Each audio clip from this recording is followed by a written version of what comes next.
Alrighty, everybody, good evening to all of you here. Thank you so much for joining me here at the Atlanta News First Alert Desk. I'm Savannah Louie. It is a beautiful, very warm Friday evening. Glad that you could join us, though, here. We have your top 5 stories for this evening, and we are just going to get straight into it. I want to start with a quick update to the story we've been following along for weeks, if not months now. And this is a story sweeping the country, really. And it all centers around the indictment of former President Donald Trump and 18 of his allies. Well, we've learned today that all 19 of those indicted have surrendered to the Fulton County Jail. But what I want to focus on here real fast, it's regarding one of those folks who surrendered. We're talking about Harrison Floyd. I'm going to go ahead and pull up his picture here for you so you know exactly who I'm talking about. All right, this man right here, Harrison Floyd, he is the only co-defendant who remains in jail right now. Everybody else was able to bond out. I also want to point out, Floyd is the only black man who was indicted, and he did not get out on bond.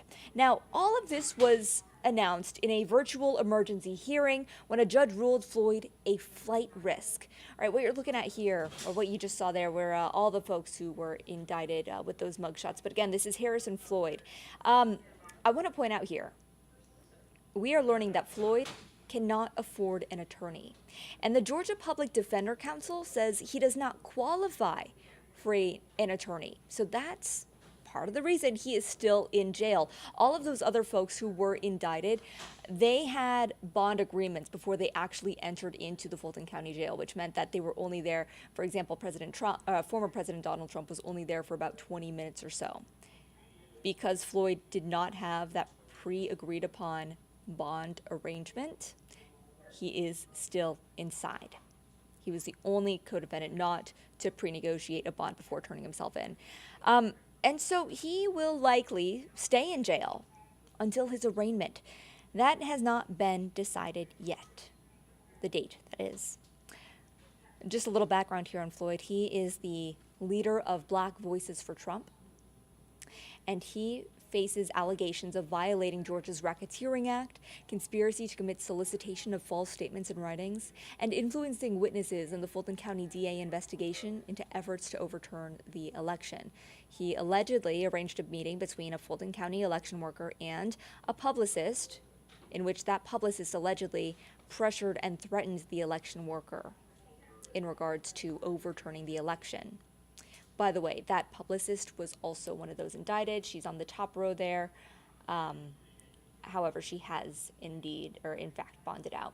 So I think the question a lot of folks have now, because we've seen a lot of developments in just the past 24 hours here, the big question here is what comes next here in the arraignment, in the trial, and that's a good question, and it's not a fast answer. So again, these are all the folks who have surrendered to the Fulton County Jail. We're learning that their arraignments are going to start on September 5th. Let's see if we can pull up. On September 5th. All right. We're expecting a lot of not guilty pleas. And the first official arraignment has been scheduled for September 6th. That's going to be Kenneth Chesbrough. Now, Kenneth Chesbrough's trial is set for October 23rd. He specifically asked for a speedy trial. Former President Donald Trump, though, you see his mugshot right here, he's hoping to delay the trial. He wants the trial to take place after the election. Now, here's where it gets a little tricky.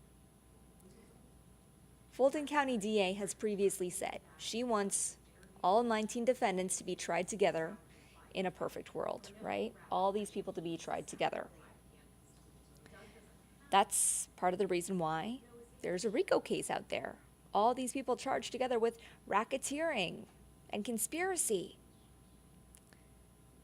However, Trump's new attorney has asked to separate former President Donald Trump's case from his co-defendant. So it's still too soon to know how this is all going to play out. We're going to be keeping a close eye on this, though, all next week, because we are expecting updates as soon as Monday when it comes to some of these indictments and some of these hopes from those who have surrendered and who are being charged. Alrighty, I want to move ahead here to a story. This was breaking news earlier this afternoon. If you were watching Atlanta News First on air or maybe online or on the app, you may have seen this police chase, or at least the end of this police chase. I'll go ahead and show you the video here. It's watching scenes like this always make me a little bit nervous. You can see a number of police cars and what's left of a fatal shooting involving a canine officer. This happening in Noonan, Coweta County. All of this unfolding around 2:30 earlier this afternoon when a police chase began. This was around Herring Road and Palomino Drive.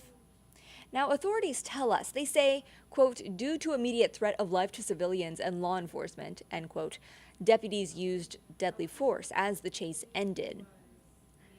We don't know who was shot. Authorities haven't released that information yet. We also don't know what led up to this crash. We do have our reporter, Asia Wilson, on scene right now. She's working to get the latest information about what happened here. We are also learning, though, that a canine officer was shot. Good news is the canine is expected to survive.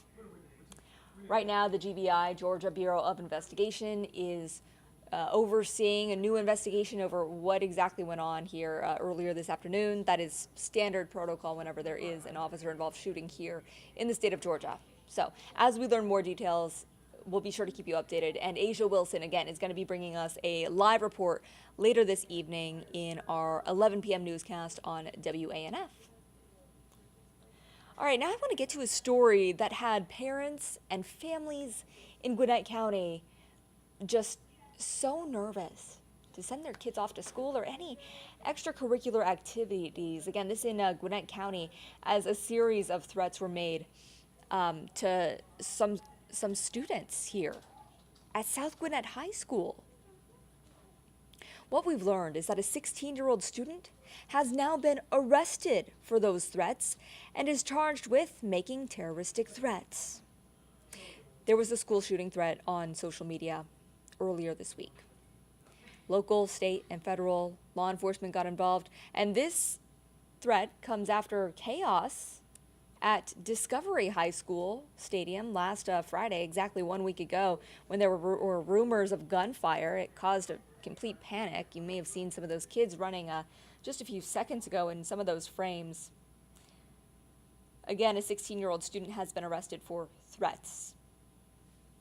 Now, we're learning that the district is ramping up their security and safety measures at school.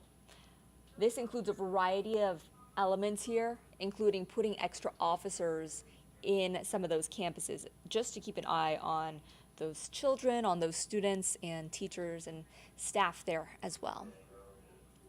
Alrighty, guys, can you believe it's been 60 years since the March on Washington? That's my final official story for you tonight. 60 years. It'll be 60 years in a couple of days here. The March on Washington officially took place on August 28th in 1963. So we're about 3 days away. And you can see here Dr. Martin Luther King Jr. giving his famous I Have a Dream speech. 250,000 people were in attendance. They were advocating for their civil rights. Now, as we look toward the 60th anniversary of the March on Washington this weekend, many folks are going up to Washington from Georgia. And what's interesting, they say they are facing a similar fight over voter suppression and voting rights to this very day. If you're looking to celebrate the 60th anniversary of the March on Washington, you can go to a celebration at the National Historic Park, which is going to be in Sweet Auburn.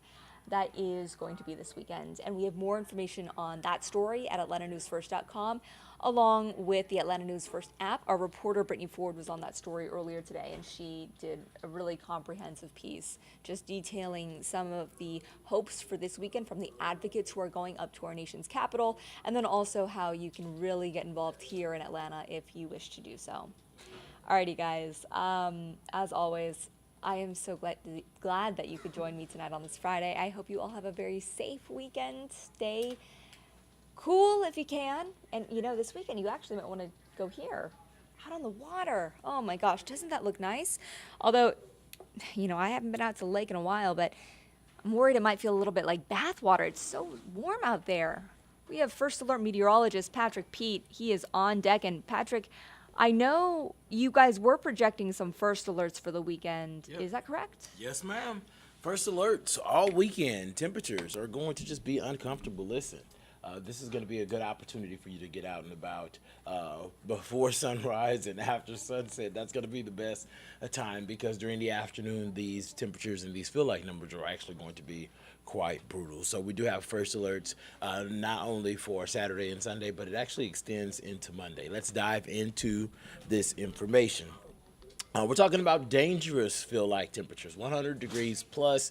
All heat-related illnesses become likely whenever those numbers top 105. So whether you were thinking about going out to the lake, which is fine, just remember if you're out there on the water, you're going to want to hydrate, and you don't want to wait until you're thirsty to drink water. You want to be hydrating throughout the day, and I actually pre-hydrate sometimes just so I can kind of make sure that I'm already good and hydrated. I drink before I go a long run.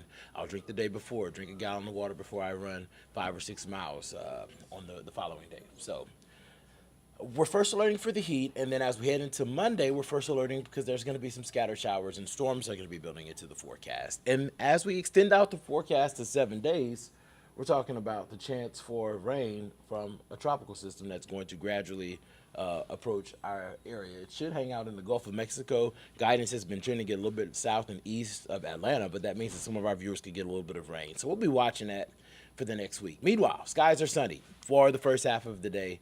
I expect a few clouds to push in through the afternoon. Really watching the late half of the day because there's a 20% chance of some pop-ups. We don't expect it to be overwhelming, but where those showers do fire up, there is a lot of energy in the atmosphere. You'll feel it. It'll be juicy. The dew points are up there.